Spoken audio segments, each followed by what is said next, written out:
यमराज का दरबार लगा हुआ था। तभी चित्रगुप्त उसमें प्रवेश करते हैं, थोड़े चिंतित से। यमराज को अगर आप नहीं जानते तो बता दूं, यमराज वो हैं जो मरने के बाद में चित्रगुप्त के साथ उस मृत व्यक्ति का पूरा हिसाब किताब देख के डिसाइड करते हैं कि उसको स्वर्ग मिलेगा या नर्क। तो यमराज के दरबार में चित्रगुप्त आते हैं और चित्रगुप्त बोलते हैं, महाराज एक दुविधा आन पड़ी है। तो यमराज बोले, क्यों, क्या हुआ? ऐसा कोई फिर शख्स है क्या, ऐसा फिर कोई प्राणी है जिसे नरक नहीं जाना है, स्वर्ग जाना है? कितनी महाराज, इस बार उल्टा है। कि क्या मतलब? कि मैं आपको बताता हूँ। तो फिर चित्रगुप्त गए और यमराज के दरबार में एक ऊंट को पेश करके ले आए। तो यमराज ने पूछा द्वार पर खड़े काले ऊंट से कि कौन है तू और क्या है तेरा नाम? चाहत तो तुझे भी स्वर्ग की ही होगी, क्योंकि उसी के आशिक आते हैं यहाँ तमाम। पर उस ऊंट ने मुंह न खोला और उसकी आंखों से बहता सागर बोला कि रेगिस्तानी जहाज हूँ मैं और चीतल मेरा नाम। स्वर्ग नहीं, नरक के लायक हूँ मैं, क्योंकि चाहत किसी की नहीं पहुंचा पाया अंजाम। यमराज, आप भी जब एक बार ये वक्त का सितम सुनोगे तब देखना आप भी मेरे लिए खुद ब खुद नरक ही चुनोगे। तो दूर देश में टीलों की कंबल ओढ़े थी एक नगरी, बहती थी उसमें काक नामक नदी। मीठा था जिसका पानी, उसी किनारे काक महल में रहती थी एक रानी। कौन? मूमल रानी। मूमल थी सपना सरीखी, मिर्ची सी तीखी, इमली सी खट्टी, शहद सी मीठी, बच्चों सी मुस्कुराहट, संगमरमर की बनावट, गंध कस्तूरी, स्वाद खजूरी, मृग नैनी नज़र, मखमल सी कमर, शोख अदाएं, जुल्फ काली घटाएं। रंग मूमल का ऐसा सुनहरा कि रेगिस्तान की सोने सी रेतीली मिट्टी भी फीकी पड़ जाए। दिल धड़कना भूल जाए, पलकें अकड़ जाए अगर उस मृग नैनी से किसी के नैन लड़ जाए। रूप मूमल का ऐसा करारा कि आईने में देखे तो आईना चटक जाए। उसकी लचकती चाल देख ले तो मुसाफिर खुद की राह भटक जाए। पर मूमल ने खाई थी कसम कि बनूंगी उसकी जो मेरा दिल जीतेगा। जो पार करके आएगा ये नखलिस्तान, उसी के संग ही मेरा फिर हर दिन बीतेगा। महल मूमल का नखलिस्तान निरा था, भूल भुलैया नकली झरोखों और माया जाल से घिरा था। आए कितने ही राजकुमार अपने रथों पर सवार, देखने मूमल का रूप सिंगार, पर उलझे ऐसे नखलिस्तान में कि न पहुंच पाए कभी मूमल के द्वार। महिंद्रा था एक दिलदार अमरकोट का राजकुमार, चीतल पर सवार निकला था करने शिकार। नखलिस्तान का समझ माया जाल, पार करके पहुंच गया एक दिन काक महल के द्वार। महिंद्रा जिसका गठीला बदन, मूंछों में तान, रग रग में भरी राजपूती शान, मांसल भुजाएं चौड़ी छाती, देखे झरोखे से उसे मूमल नजरें बचाती। तभी दोनों की नजरें टकराई, घंटों तक किसी ने न पलक झपकाई। नापने चले जो आंखों की गहराई, तो दिखी बस बेबस सी तन्हाई अधूरे प्यार की, एक तरफा इकरार की। चपकती पलकों ने दिल की बातें बताई, कुछ उसने सुनी कुछ उसने सुनाई।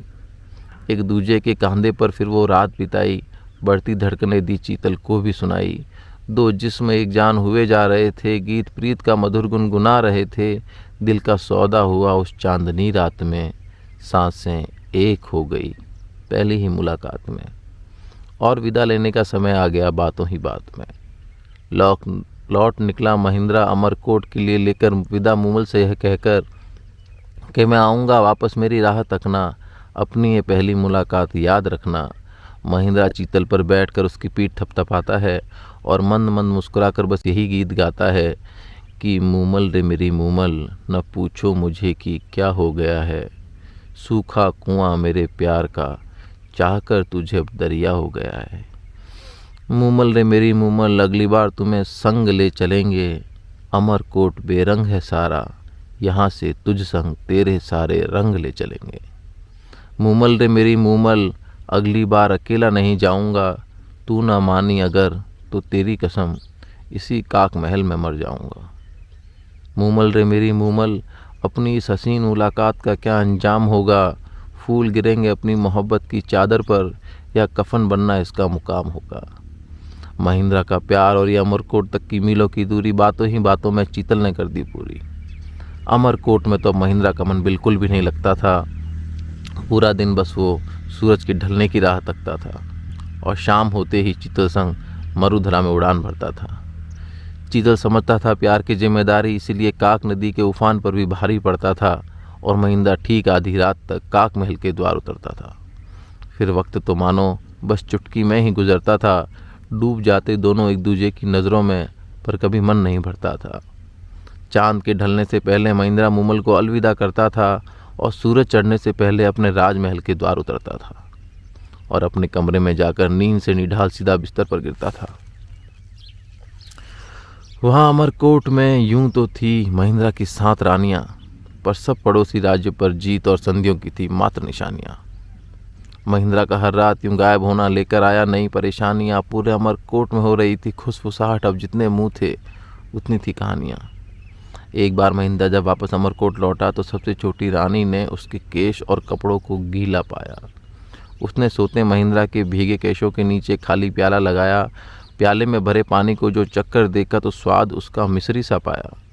वो समझ गई कि महिंद्रा काक नदी पार जाकर है आया। उसने तब गुप्तचरों से पता लगवाया तो सभी गुप्तचरों की खबरों में बस मूमल का जिक्र आया। रानी का सर चकराया कि इतनी दूर महिंद्रा कैसे जाता है और काक नदी पार करके इतनी जल्दी कैसे लौट आता है। समझते देर न लगी कि इसमें चीतल का ही हाथ है। उसकी हवाई रफ्तार से ही महिंद्रा मूमल के साथ है। रानी ने सेवक भेज चीतल बुलवाया और सेवक चीतल को पेश कर लाया। चीतल से पूछा रानी ने, क्यों तू बना पाप का भागी, क्यों मिलाता महिंद्रा को मूमल से, तुझमें ऐसी क्या भावना जागी। चीतल छाती चौड़ी कर बोला, जानता हूँ कि मैंने पार की है लक्ष्मण रेखा।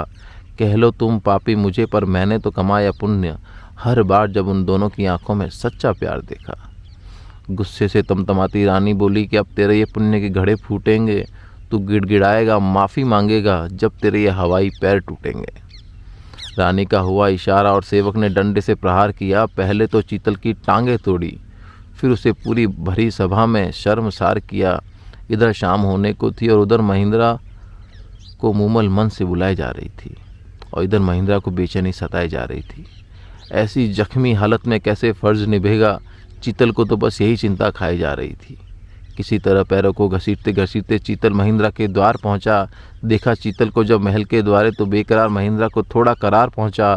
थोड़ी डांट लगाई चीतल को और बोला, अब उड़ा ले चल, 5 पहर से तड़प रहा हूँ, अब दूरियां सब घटा दे चल।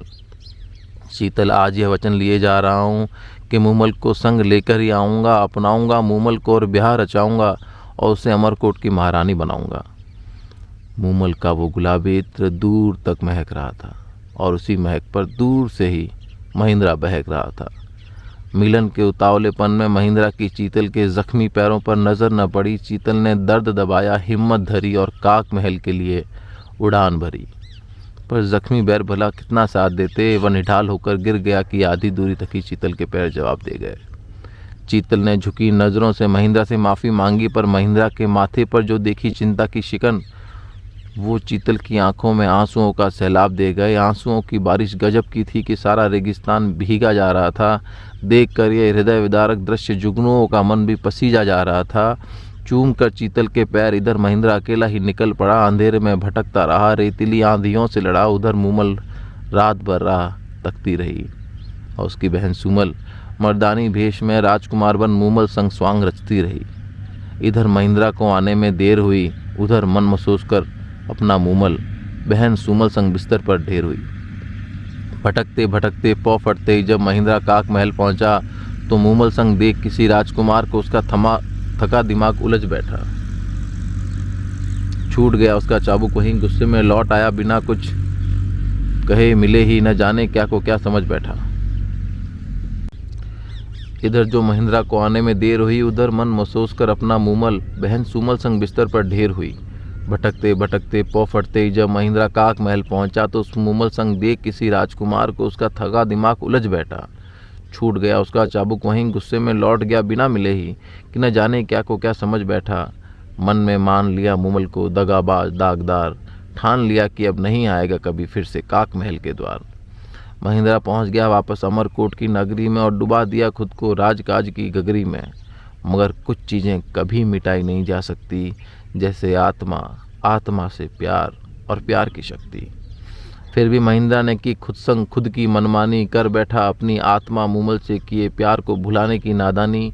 मूमल से प्यार की सुहानी यादें, वो मदमस्त महक, वो चांदनी रातें, रेगिस्तान की उबलती जमी पर बरसती जून महीने की वो अल्हड़ मूसलाधार बरसातें, सब की सब दिल के सबसे अंधेरे कोने में महिंद्रा ने इधर गुस्से के पहाड़ से जमी दोज कर दी। उधर मूमल हफ्तों महीनों तक इंतजार में तड़पती रही, हुई क्या खता उससे, बस इसी सवाल का जवाब तलाशती मन ही मन पगलाई सी भटकती रही।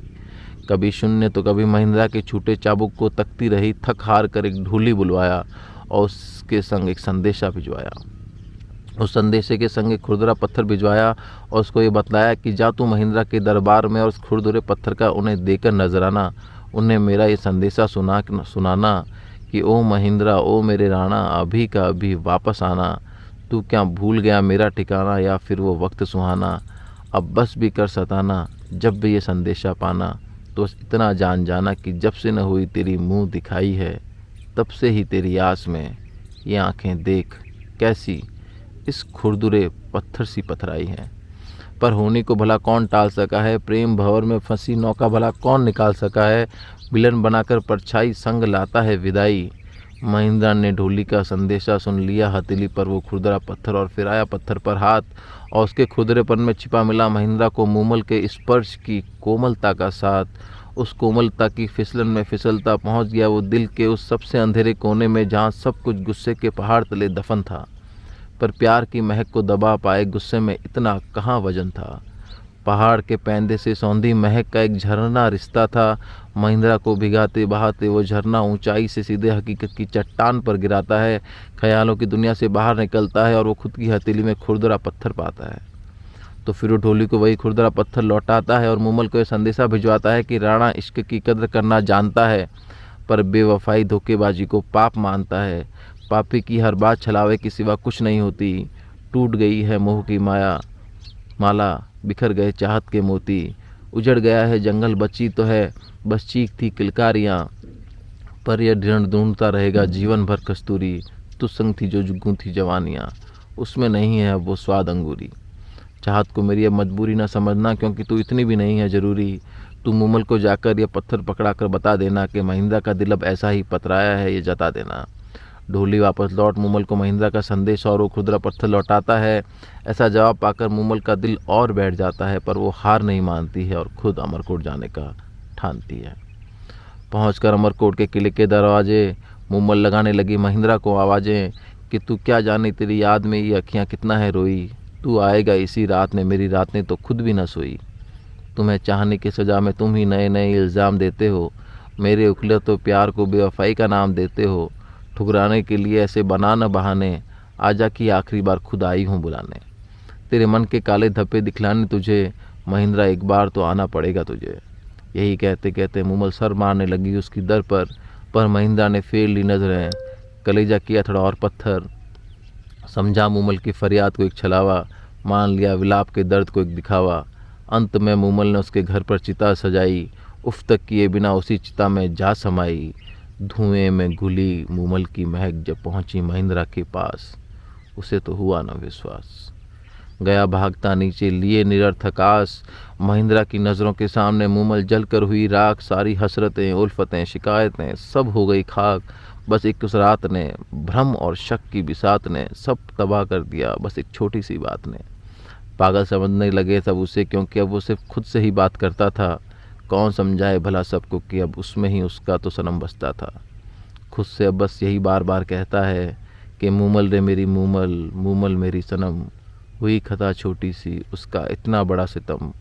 मूमल रे मेरी मूमल, मूमल मेरी सनम, तुझे याद कर कर के खुद को भूल गए हम।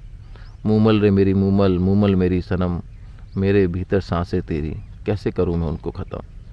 महिंद्रा रे मेरे महिंद्रा, महिंद्रा मेरे सनम, तेरी राह तक तक के पूरा थक गए थे हम। महिंद्रा मेरे महिंद्रा, महिंद्रा मेरे सनम, क्यों दोष तो मेरी यादों को खुद ही दे कर के जख्म। महिंद्रा मेरे महिंद्रा, महिंद्रा मेरे सनम, यह जन्म तो काम न आया, अब मिलेंगे तुम और हम, शायद अगले जन्म। शायद अगले जन्म। धन्यवाद।